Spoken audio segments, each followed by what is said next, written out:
जय हिंद भाइयों। अगर आप बिहार होम गार्ड भर्ती की तैयारी कर रहे हैं तो ये डॉक्यूमेंट जो मैं बताने वाला हूं 12 से 15 डॉक्यूमेंट का लिस्ट मैंने बना के रखा है। आप भी अपने कॉपी कलम उठा लीजिए और ये डॉक्यूमेंट लिख लीजिए। अगर वीडियो खत्म होने के बाद ये डॉक्यूमेंट है आपके पास तो ही आप जाना बिहार होम गार्ड का फिजिकल देने, वरना कोई मतलब नहीं उसका फिजिकल देने से। आपको देखो, सबसे पहले मैं बता देता हूं, इसमें बहुत ज्यादा कंपटीशन होने वाला है, आपको भी पता है मेरे भाई। दूसरी सबसे इंपॉर्टेंट बात आपको मैं बता देता हूं, ये जो कंपटीशन होगा ओनली फिजिकल के ऊपर है। तो भैया छाटेगा किसमें, किसमें डिस्क्वालीफाई करेगा? तो आपको डॉक्यूमेंट और मेरिट में बहुत ज्यादा डिस्क्वालीफाई करेगा। तो जो मैं लिस्ट बना के लाया हूं वो मैं बिना टाइम वेस्ट किए हुए आपको लिस्ट बताता हूं। लेकिन अगर आप बिहार होम गार्ड की भर्ती के लिए एक अच्छा एकेडमी ढूंढ रहे हैं जिसमें आपका फिजिकल हो जाए, आपका बढ़िया हॉस्टल की सुविधा हो जाए, फिजिकल में आपका ए टू जेड हिल रनिंग से लेके सैंड रनिंग से लेके स्टेयर वर्कआउट से लेके हर चीज आपको सुविधा मिले, तो आप हमारी एकेडमी में दिए गए नंबर पे कॉल करके आ सकते हो।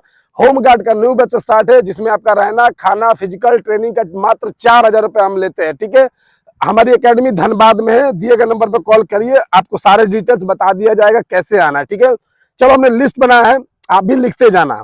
सबसे पहला आपका शैक्षणिक प्रमाण पत्र। देखिए, आपको पता है इसे 12th बेस पे है। ठीक है, 12वीं पास जो है वो भर सकते हैं।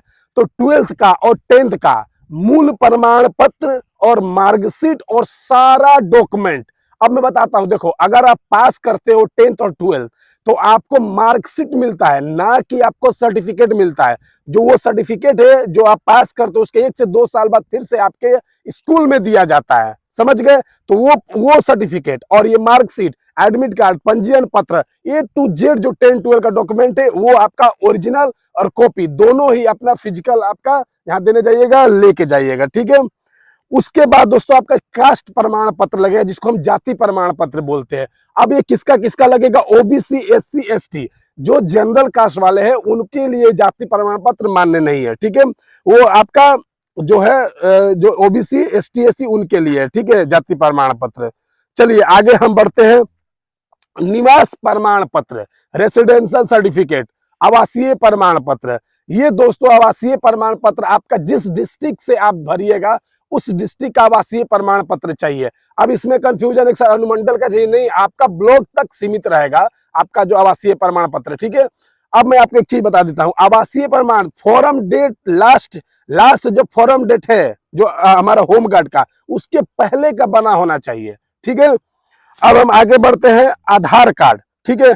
अब एक चीज समझ लो, आधार कार्ड कौन सा? आधार कार्ड जो आपका है ये नहीं कि पहले का फोटो है, नया अपडेट करवा लेना, उसमें मोबाइल नंबर भी रहना चाहिए और नया आपका फोटो भी रहना चाहिए। ठीक है, ठीक है, ये आपका आधार कार्ड लगेगा। उसके बाद ऑनलाइन आवेदन, अगर आप जो है होम गार्ड का फॉर्म भरिएगा तो उसमें देखिएगा प्रिंट आउट आपको मिलेगा। आप किसी भी साइबर कैफ में या खुद से भरिएगा तो प्रिंट आउट मिलेगा। बहुत सारे जो तेज बनते हैं ना, जिसको हम ज्यादा कूल मानते हैं, वो क्या करते हैं कि हाँ फोन में प्रिंट आउट दे दीजिए। नहीं, आपको वहां पे प्रिंट आउट प्रिंट करवा लेना है कागज में। ठीक है, वो भी चाहिए अपने को। ठीक है, उसके बाद 2 पासपोर्ट साइज रंगीन फोटो जो अभी हाल में ही खिंचवाई गई है। पहले का पासपोर्ट साइज फोटो नहीं चलेगा, अभी का जो खिंचवाया गया है वो चलेगा। ठीक है, 7वां, अब सब लिखते रहिएगा, 7वां करेक्टर सर्टिफिकेट। करेक्टर सर्टिफिकेट जो एसपी के द्वारा बनाया जाता है वो करेक्टर सर्टिफिकेट, ना कि जो सरपंच और मुखिया के द्वारा लिख दिया जाता है वो मान्य नहीं होगा। देखो मेरे भाई, मेरा एक काम है आपको बढ़िया से बताना। ठीक है, आपका काम है अपने लाइफ को बनाना। ठीक है, दो हमारे बीच में बस दो ही का चीज हो सकता है, आप अपना कैरियर बनाइए, मैं आपको उसमें रास्ता दिखाऊंगा। ठीक है, अब आप सोचो कि आप कितना मेहनत कर रहे हो, high jump long jump academy के फीस भर रहे हो, तगड़ी सुबह शाम मेहनत कर रहे हो, और लास्ट में पता चलता है जब सब कुछ निकाल लेते हो, आप 15 नंबर का जो फिजिकल है उसमें 14 नंबर 13 नंबर ले लाते हो और आपको लगता है कि अब मेरिट मेरा बन जाएगा, इस बार वर्दी पक्की है। अब उसमें क्या होता है कि जब जैसे डॉक्यूमेंट वेरिफिकेशन जाते हो छट जाते हो। तो ये सब डॉक्यूमेंट ओके रखना। ठीक है, मेरा डिमोटिवेशन का कोई एथी नहीं है, लेकिन हमको सच्चाई बताना है। ठीक है, करेक्टर सर्टिफिकेट हो गया जो आपका जैसे पास हो करेक्टर मांगेगा। पहले क्या होता था, करेक्टर सर्टिफिकेट में बता दें, थोड़ा सा टाइम लूंगा। पहले फॉर्म नहीं डाला जाता इस सब चीज में, जब पहले का जो भर्ती था वो सिर्फ करेक्टर पे ही भर्ती हो जाता था। ठीक है, तो वो आपका एसपी द्वारा बना होना चाहिए। मेडिकल सर्टिफिकेट, अगर आप जो है किसी भी आप जाओ, पहले बात जाओ किसी भी आपका गवर्नमेंट हॉस्पिटल में, मेडिकल फिट का प्रमाण पत्र ले लेना। ठीक है, वो लेके आपका चल जाना। ठीक है, उसके बाद डोमिसाइल प्रमाण पत्र तो आपका बता दिया मैंने। ईडब्ल्यूएस, ईडब्ल्यूएस किसके लिए है? मैंने बताया था ना, जनरल वालों के लिए जाति नहीं लगता, ईडब्ल्यूएस लगता है, ठीक है, जो आर्थिक रूप से कमजोर है। अगर आप जनरल है, आपका ब्लॉक से ईडब्ल्यूएस बन जाएगा।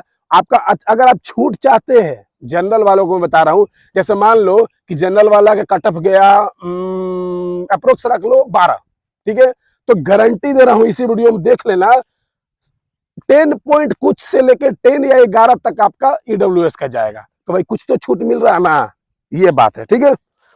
उसके बाद आपका, अगर आप किसी गवर्नमेंट जॉब में है तो वहां का सर्टिफिकेट लगेगा, नहीं तो ये आपके लिए नहीं है, ठीक है, ठीक है। उसके बाद आपका आवेदन का बैंक पासबुक और कॉपी, ठीक है। अगर आपका बैंक पासबुक कोई है, किसी बैंक में है, तो वो भी ले लेना। अब बोलेंगे वो किस लिए? भाई मैं बताता हूँ, जो डॉक्यूमेंट मैं बोल रहा हूँ लेके जाना, कब क्या मांग दे कोई नहीं जानता है, ठीक है। फिर टाइम दे ना दे तो आप लेके जाना, ठीक है, ज्यादा कूल मत बनना, ठीक है।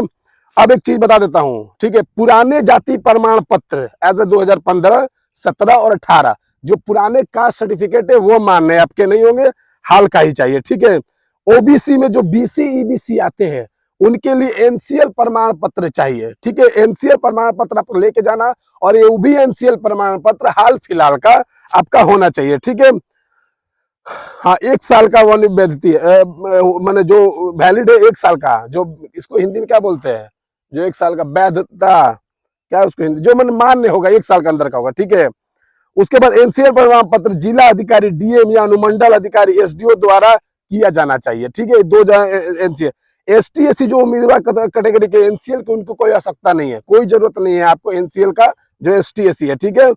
उसके बाद आपका ओबीसी उम्मीदवारों के लिए, ओबीसी उम्मीदवार के लिए प्रमाण पत्र केवल एनसीएल लगेगा, ये हो गया, ठीक है। हाँ, उसके बाद अभी मैं बता देता हूँ, ये जितना मैंने लिस्ट बनाया, अब जब भी फिजिकल देने जाना तो आप इस सब चीज का ओरिजिनल कॉपी ले लेना, उसके बाद आप जेरोक्स ले लेना, दोनों ले लेना, ठीक है मेरे भाई, सबसे इंपॉर्टेंट दोनों ले लेना।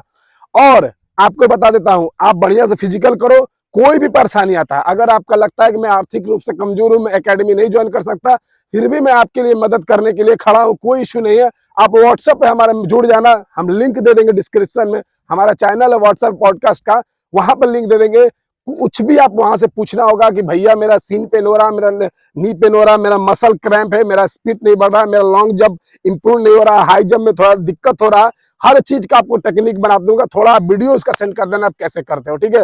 देखो हर तरह से मदद करना हमारा काम है, ठीक है। जो नहीं आ सकते उनके लिए भी, जो आ सकते हैं तो उनके लिए तो हम तो खड़े ही ट्रेनिंग के लिए। जय हिंद, जय भारत, वंदे मातरम।